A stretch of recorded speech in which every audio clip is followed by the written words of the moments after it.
Evangelho de Marcos, capítulo 3, 31 a 35, uma breve leitura, que mostra uma cena muito curiosa e que gera muita controvérsia em quem, sobretudo na mente, e no discurso daqueles que não entendem nada de Evangelho e não entendem nada da Sagrada Escritura.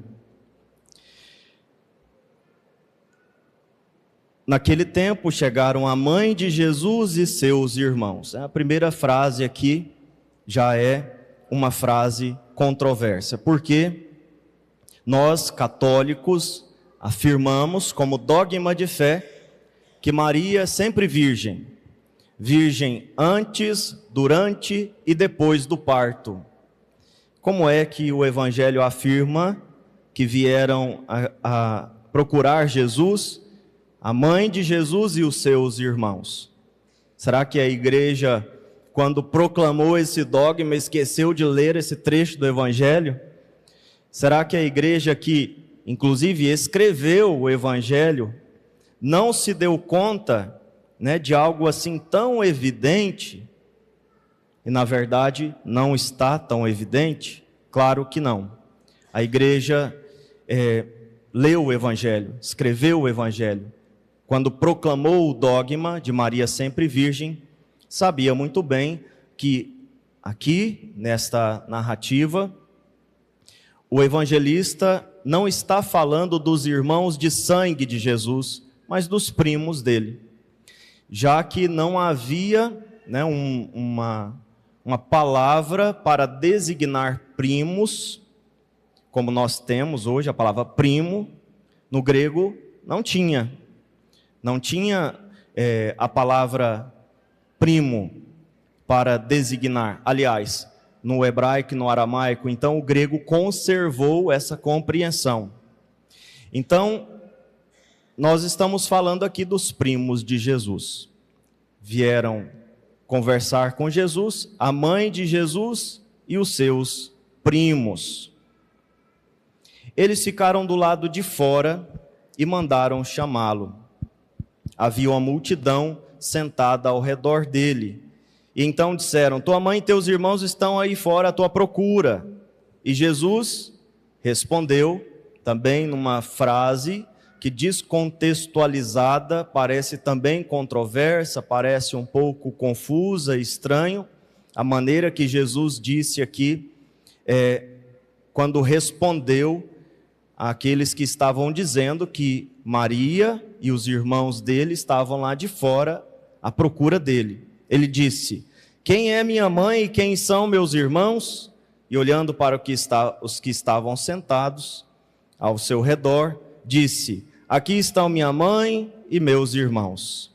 Quem faz a vontade de Deus, esse é meu irmão, minha irmã e minha mãe. Então parece que Jesus está desqualificando a sua família de sangue, dizendo: não é minha família, a minha família são vocês que estão aqui sentados me escutando, vocês que estão aqui ao redor de mim, escutando a minha pregação, escutando os meus ensinamentos, aqueles que ouvem a minha palavra e põem em prática, esses são meus irmãos e minhas irmãs e minha mãe. Jesus não está desqualificando a Virgem Maria. Na verdade, ele está qualificando ainda mais. Ela não é só a sua mãe de sangue, mas ela é também aquela que fez a vontade de Deus. Ouviu a palavra de Deus e pôs em prática.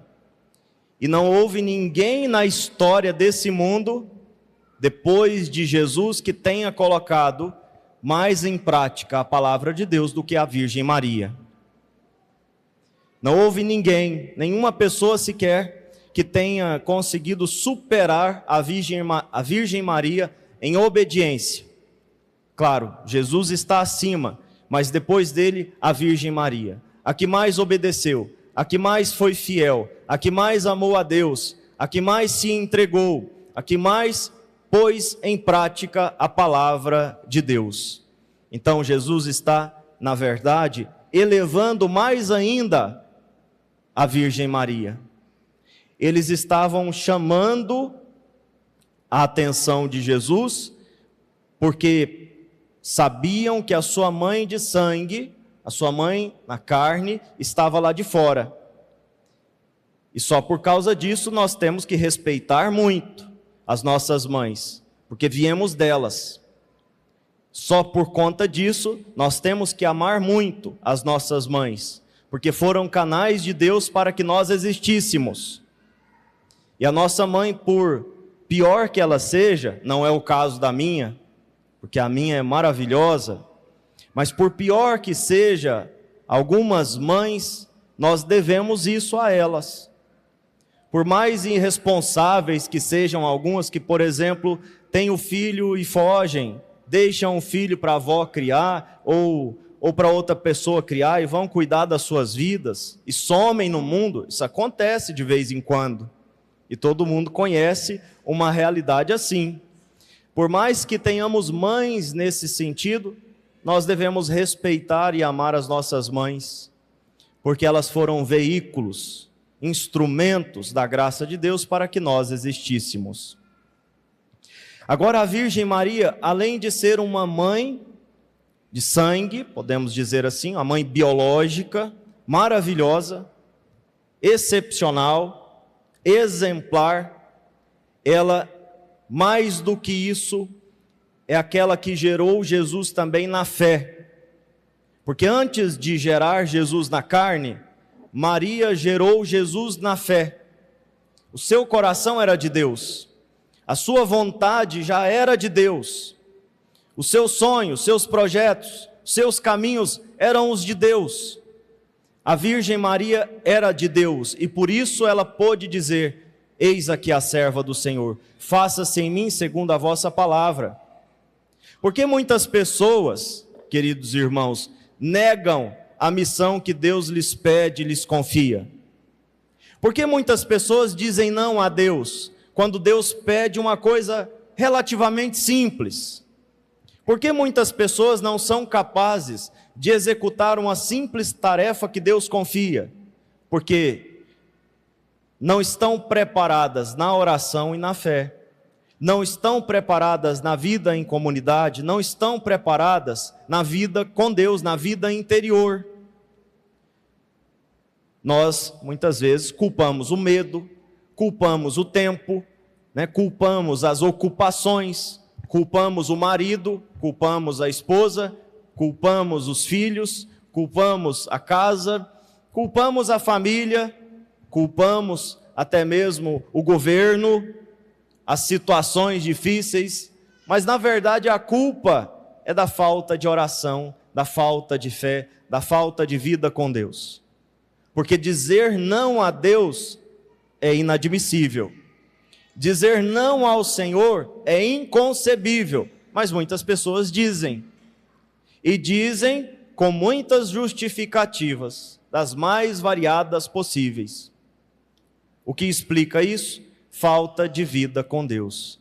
Por isso a Virgem Maria, antes de gerar Jesus na carne, de ser capaz de dizer sim a um projeto tão ousado, a um projeto tão perigoso. Vocês sabem que o projeto, que Deus confiou a Maria é um projeto muito perigoso. Ela iria aparecer grávida, e José saberia que o filho não era seu.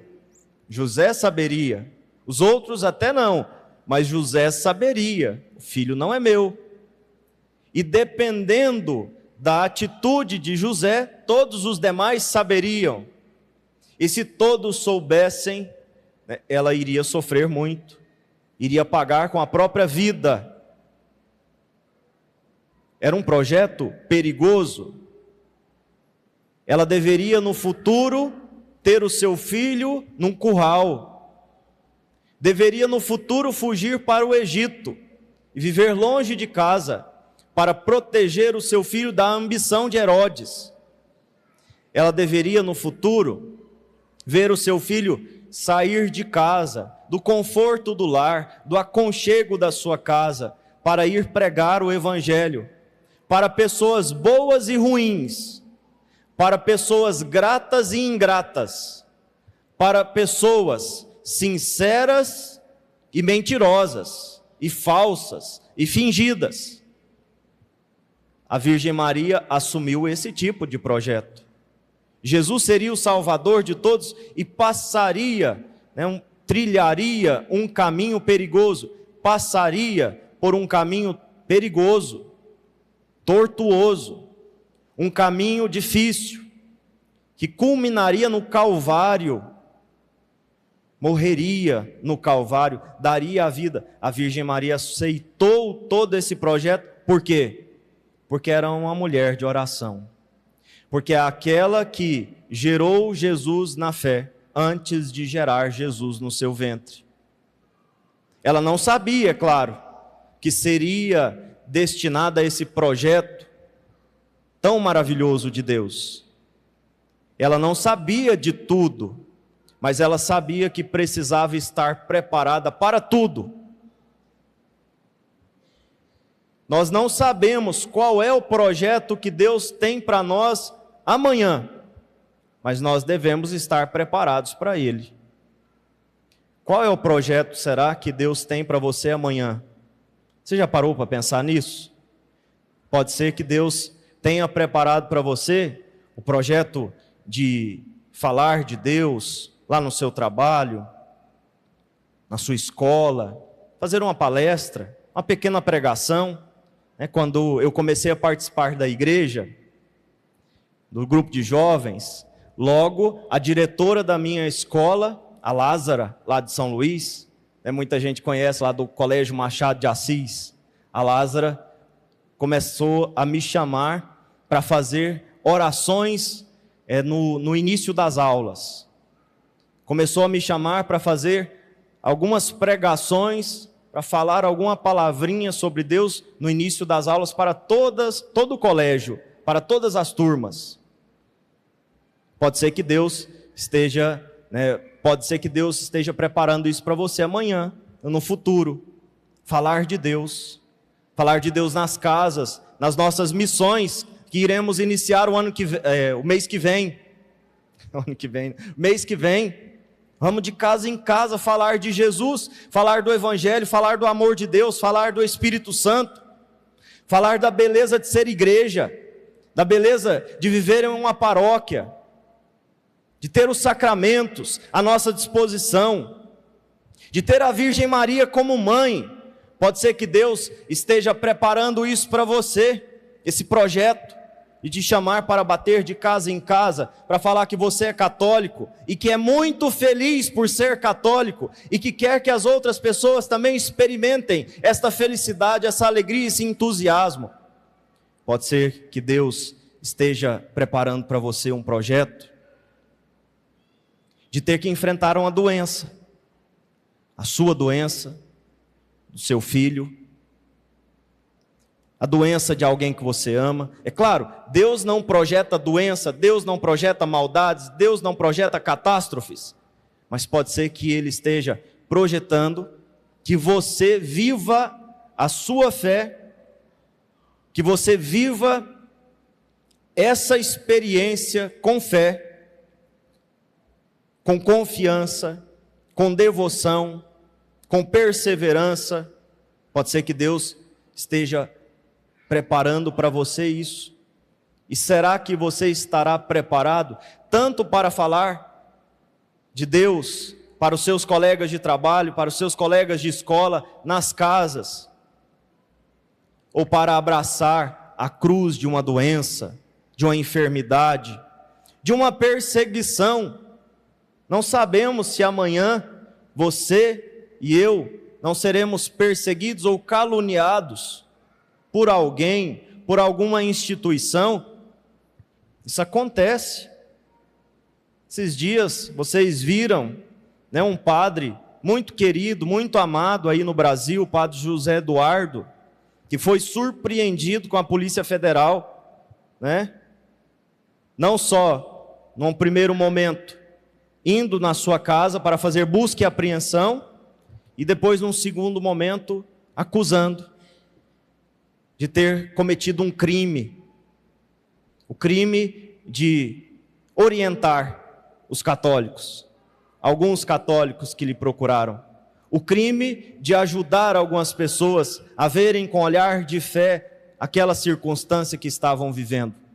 Pode ser que isso aconteça na nossa vida. Nós estaremos preparados? A Virgem Maria estava preparada para dizer sim a Deus, porque ela tinha gerado Deus no seu coração antes de gerar no seu ventre. E é por isso que ela é mais feliz por ser discípula, como nos ensina Santo Agostinho, mais feliz por ser de Deus, mais feliz por ser discípula de Jesus, que portanto de Deus, do que por ser mãe de Deus. Aqui está, a Virgem Maria mais feliz por ser discípula do que por ser mãe. Quem é minha mãe? Quem são meus irmãos?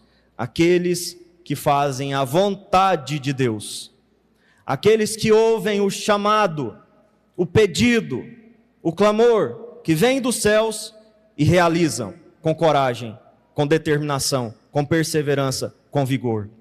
Queremos ser família de Deus aqui na terra, sim ou não? Queremos ser família de Deus aqui na terra, sim ou não? Sim. Então está aqui o segredo. Quer ser família de Deus aqui na terra? Queremos ser família de Deus aqui na terra? Precisamos ouvir a palavra de Deus. Mas não só ouvir, porque até ouvir é fácil. Ouvir, até os cachorros ouvem, né? Porque esse cachorro que frequenta a igreja também, e ouvem mais do que a gente. Muito mais. Ouvir, até os demônios ouvem. Embora eles não tenham orelha, mas eles ouvem. O demônio não tem orelha, né? Embora a gente pinte eles com orelha, mas são espíritos, não tem, mas ouvem. Até os demônios ouvem, até as paredes ouvem, mas pôr em prática, nem sempre. Só nós podemos pôr. Então, ponhamos a vontade de Deus em prática. Vamos praticar o que Deus manda, porque se Ele manda, é bom para nós. Se Ele manda, é o melhor para nós. E assim seremos família de Deus aqui na terra. Vamos pedir essa graça à Virgem Maria. Mais uma vez, eu sei que eu já falei bastante, mas eu quero concluir retomando a ideia principal do que eu queria falar para vocês. Mais uma vez, olhando para a Virgem Maria, que pôde fazer a vontade de Deus, que pôde abraçar o projeto de Deus, o sonho de Deus para a sua vida, porque antes se preparou, porque antes estava com Deus no seu coração, tinha vida interior, tinha vida de fé, tinha vida de oração. Vamos pedir que ela interceda por nós, para que nós sejamos assim também, para que estejamos preparados para fazer a vontade de Deus, o sonho de Deus, que poderá ser revelado a nós amanhã, ou daqui uma semana, ou daqui um mês, não interessa. Precisamos estar preparados para tudo, porque o Senhor pode pedir tudo de nós, e Ele pede. Ele pediu tudo para a Virgem Maria, tudo.